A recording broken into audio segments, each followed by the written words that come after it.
Жүктілік кезіндегі және босанудан кейінгі дақтардан қалай құтыламыз?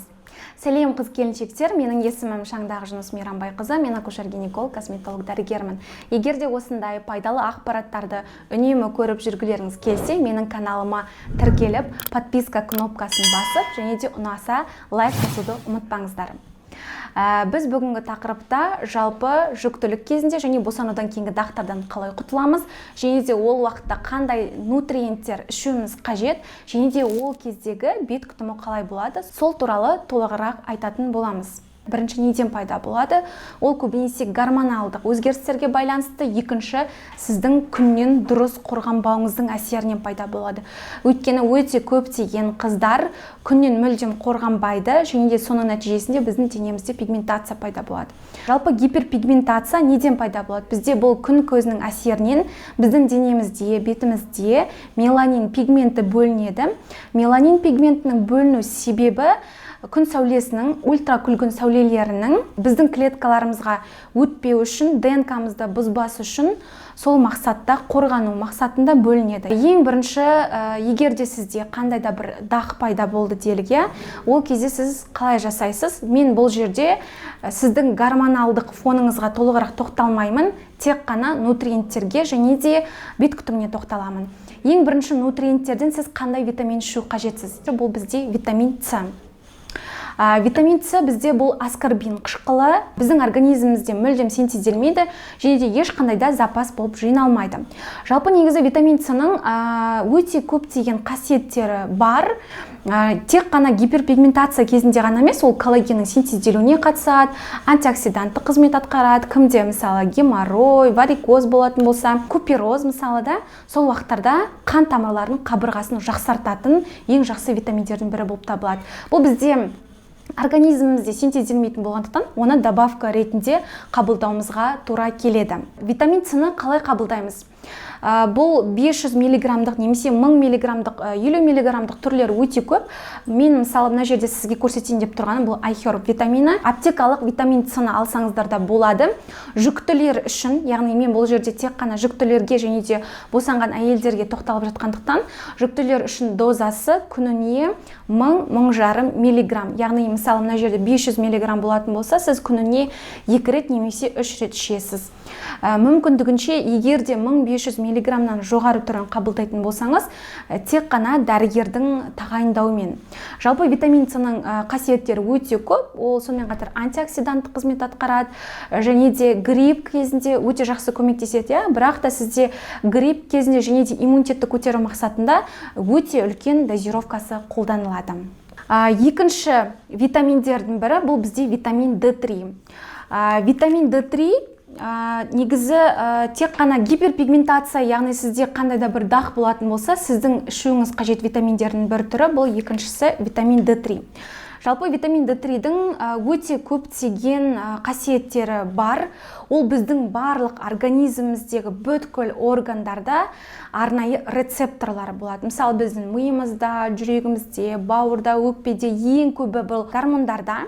Сонымен қатар біздің иммунитет клеткаларымызда, ішектің иммунитет клеткаларында өте көп мөлшерде болады, және де ол жерде арнайы рецепторлар болады. Жалпы витамин D3-дің тек қана гиперпигментация кезінде ғана емес, ол жүктілер үшін өте маңызды қандай қызмет атқару мүмкін. Яғни сіздегі қандағы глюкозаны, холестерин деңгейін реттеп отырады, инсулин резистентность кезінде тоже жақсы көмектеседі. Сонымен қатар жүктілік кезінде иммунитетіңізді өте жақсы көтереді. Сонымен қатар кальцийдің сіңірілуі үшін өте жақсы нутриент болып табылады. Негізі бізде витамин D3-ді қазіргі уақытта гормон деп атайды. Өйткені ол әлі күнге шейін зерттеліп келе жатырған гормон витаминдердің бірі болып табылады. Өйткені дозировкасы күннен күнге өзгеріп келе жатыр. Мысалы, бұрынғы уақытта витамин D3-дің қандағы нормасы 50-80 нанограмм на миллилитр деп айтатын болса, қазіргі уақытта уже 80-100-ге көтерілді. Жалпы жүктілер үшін профилактикалық дозасы қандай? Яғни, егер сіздер қандағы витамин D3 жеткіліксіздігін білу үшін арнайы витамин D3-ға қан тапсырсаңыз болады. 25 гидроксивитамин D деп аталады. Кез келген лабораторияға барып тапсыруға болады. Яғни Олимп, Инвива деген сияқты сол жерге барасыз да 25 гидроксивитамин D-ға қан тапсырасыз. Егер де жеткіліксіз болса, сізге емдік доза тағайындалады, оны тек қана дәрігер тағайындайды. Ал егер жоқ, менің ақшам жоқ, анализ тапсыра алмаймын дейтін болсаңыз, онда сіз профилактикалық доза ішсеңіз болады. Бізде витамин D3-дің профилактикалық дозасы жүкті әйелдер үшін 4000-5000 единица. Яғни оны сіз қалай білесіз? Мысалы, мынандай витамин D3-дің сыртында жазулы тұрады. 2000 немесе 5000 IU деп тұрады английский. Яғни бұл сізде единица дегенді білдіреді. Сіздер витамин D3-ді таңертең майлы тамақтан кейін ішу қажетсіздер.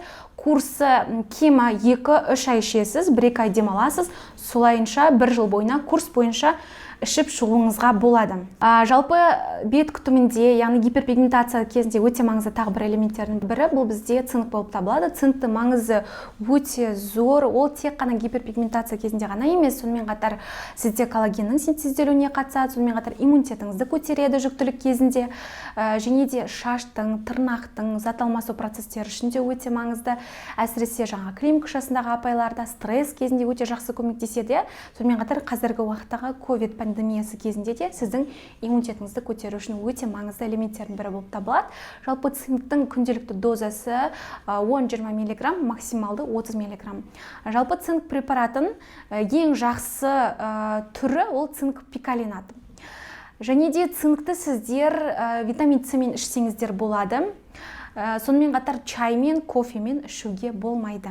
Жалпы пигментация кезіндегі ең бірінші бет күтіміне тоқтала кетейік. Кез келген сіздер бет күтімін жасамас бұрын арнайы толыққанды уход болу керек. Яғни ол неден тұрады? Ең бірінші бізде золотой стандарт деп айтамыз. Ең бірінші бізде бұл тазарту. Тазарту екі этаптан тұруы тиіс. Міндетті түрде бұл бізде гидрофильдік май немесе шербет, одан кейін умывалка, гель для умывания немесе молочко для умывания. Яғни тазарту екі этаптан тұруы тиіс. Неге? Жүктілік кезіндегі бет күтімі. Жалпы бет күтімі екі этаптан тұрады.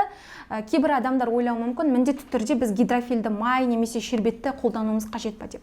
Егер де сізде пигментация болатын болса, дақ болатын болса, яғни қандай да бір проблема болатын болса, сіз міндетті түрде күннен қорғанатын кремді үнемі жыл мезгіліне қарамастан, тек қана жаз мезгілінде деп ойлап жатады қыздар, ешқандай да жыл мезгіліне қарамастан қолдануыңыз керек. Яғни ол сізде ультракүлгін сәуленің әсерінен пайда болатын әртүрлі пигментті дақтардың пайда болуын алдын алады, күннен қорғанатын кремдер. Сол күннен қорғанатын кремдерді міндетті түрде гидрофильді май немесе шербетпен тазартып отыруыңыз қажет. Яғни басқа мынандай умывалкамен сіз оны кетіре алмайсыз. Яғни түсінікті деп ойлаймын. Екінші бізде умывалка немесе гель для умывания, молочко для умывания таңдаған кезде бұның құрамы жұмсақ болуы тиіс. Жұмсақ дегеніміз қандай? Мысалы, кез келген умывалканың, яғни жуынуға арналған заттардың құрамына поверхностно активное вещество деген нәрсе бар, соны қосады. Солардың ішінде мүмкіндігінше жұмсақ түрлері болуы тиіс. Ол жұмсақ түрлері қандай? Мысалы, сіздерге экранда көрсетіп кететін боламыз. Коко-глюкозид, содиум коко-амфоацетат деген сияқты, децилглюкозид деген сияқты түрлері болады. Ең жесткий түрлері поверхностно активный веществолардың умывалканың құрамында. Ол бізде содиум лаурет сульфат және содиум лаурил сульфат. Ол өте жесткий, және сіздің бетіңізді стягивать ету мүмкін, құрғатып жіберу мүмкін, және де доскрипа тазалау мүмкін. Өйткені доскрипа тазалайтын болса, ол сізге наоборот кері әсерін тигізеді. Енді үшінші этаптардың бірі бұл бізде тонизация, яғни тоник немесе тонер. Жалпы көптеген адамдар сұрап жатады, тоник пен тонердің қандай айырмашылығы бар деп. Екеуінің особо қатты айырмашылығы жоқ, тек қана құрамына байланысты. Тоник более сұйықтау болады, ал тонер более густой болады. Жалпы пигментация кезінде қарапайым тониктерден басқа арнайы қышқылды тониктерді қолдануға болады. Мысалы, сіз егер бұрын ешқандай да қышқылды тоник немесе сывороткаларды өміріңізде қолданып көрмеген болсаңыздар, сіз ең бірінші өзіңіздің уходқа жаңағы қышқылдарды осындай қышқылды тониктен бастасаңыз болады. Өйткені ол сіздің бетіңізде ұзақ болмайды, қышқылды тониктерді аптасына 2 рет немесе 3 рет қолдану арқылы енгізесіз. Қышқылды тониктер қандай болуы мүмкін? Құрамда АХ қышқылдары, яғни HA қышқыл деп айтады, альфа-гидрокси қышқылдары, сонымен қатар BHA қышқылдары да болуы мүмкін. Ол көбінесе майлы бет терісіне арналған, е.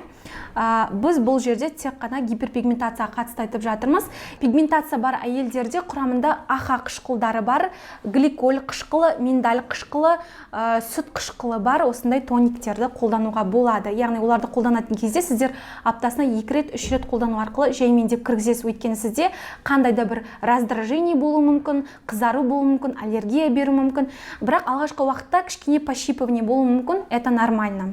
Үшінші, бұл бізде ылғалдандыру, яғни увлажнение, немесе сіздің қандай да бір проблемаңыз, яғни бұл жерде сізде пигментацияны шешуге арналған арнайы сыворотка немесе кремдер. Арнайы сыворотка немесе кремдердің құрамында қандай компоненттер болуы тиіс, яғни сіздің проблемаңызды шешуге арналған. Ол мысалы бізде арбутин, гидрохинон, бірақ та біз бұл жерде арбутин және гидрохинон деген компоненттері бар сывороткалар жүктілерге мүлдем болмайды және босанған әйелдерге де болмайды. Сонымен қатар негізі пигментация кезінде егер сіз жүкті емес болсаңыз, онда құрамында ретинолы бар, арбутин және де гидрохиноны бар сывороткаларды қолдануға болады. Ал егер сіз жүкті әйел болсаңыз, немесе босанған әйел болсаңыз, мүмкіндігінше құрамында HA қышқылдар, яғни альфа-гидрокси қышқылдары бар, құрамында миндаль, гликоль қышқылдар болуы мүмкін, сүт қышқылы болуы мүмкін, лимон қышқылы болуы мүмкін, яблочная кислота болуы мүмкін. Сонымен қатар екінші бұл бізде аскорбин қышқылы бар, және де ниацинамид бар, сонымен қатар азелайновая кислота бар. Осы 4 түрі жүктілік кезінде қолдануға болады. Мысалы ретінде көрсете кетейін, менде бұл жерде Wishtrend фирмасының құрамында витамин С бар сывороткасы, яғни витамин С бар сыворотканы таңдаған кезде қалай таңдаймыз? Бұның арнайы проценті болады. 10% түрі, 5% түрі, 15%, 25% түрі. Яғни проценттік концентрациясына байланысты сіздің проблемаңызды шешеді. Егер сізде пигментация анық болатын болса, тақ мүмкіндігінше 10%, 15% жоғары болу тиіс. Мысалы, мына жерде витамин С 20% түрі. Витамин С-ның да негізі түрлері өте көп. Жаңағындай жесткий түрлері де болады, яғни активный форма түрлері, ол аскорбин қышқылы, сонымен қатар магнезиум аскорбил фосфат, аскорбил глюкозид деген түрі бар. Мысалы, мына жерде натуральная косметика түріне жататын Леврана фирмасының құрамында витамин С-ның аскорбил глюкозид түрі бар, яғни жұмсақ түрі. Бірақ та егерде айқын сізде пигментация болса, бұл көбінесе көмектеспейді, бұл просто сізде жай ғана жылтыратады, ағартады, бір тонға жақсартады.